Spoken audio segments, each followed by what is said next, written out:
ছেড়ে দেওয়া উচিত। ইরানকে দখল করে আরেকটি অকার্যকর রাষ্ট্র বানানো, সিরিয়া বানানো, আফগানিস্তান বানানো আমেরিকার এই পরিকল্পনা ব্যর্থ, এটা আমরা চাই। এবং প্রতিটা মুসলিম রাষ্ট্র ইরানের পাশে থাক, এটা আমরা চাই। তারা শিয়া বা সুন্নি এটা নিয়ে কথা না, মুসলিম রাষ্ট্র ধ্বংসক এটা আমরা চাই না। আপনি যদি আমার সাথে একমত হন অবশ্যই কমেন্ট করবেন।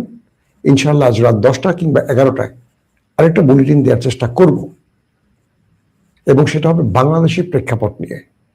বাংলাদেশের প্রেক্ষাপটে কিছু তথ্য পেলাম আজকে এজেন্সি বা গুরুত্বপূর্ণ কিছু ডিপার্টমেন্ট থেকে, যে আমাদের কিছু ইসলামিক দল আওয়ামী লীগ এবং দিল্লির ফাঁদে পড়েছে, এবং তারা কিভাবে আবারও আওয়ামী লীগের হয়ে কাজ করছে তার কিছু চরিত্র উন্মোচন করব।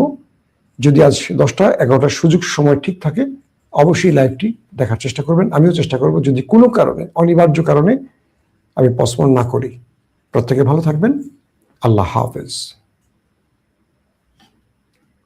ওপেন দাইস মানে সত্যকে সত্য বলা, মিথ্যেকে মিথ্যে বলা। আমরা শোনা কথা নয়, চোখে যা দেখি তাই বলি।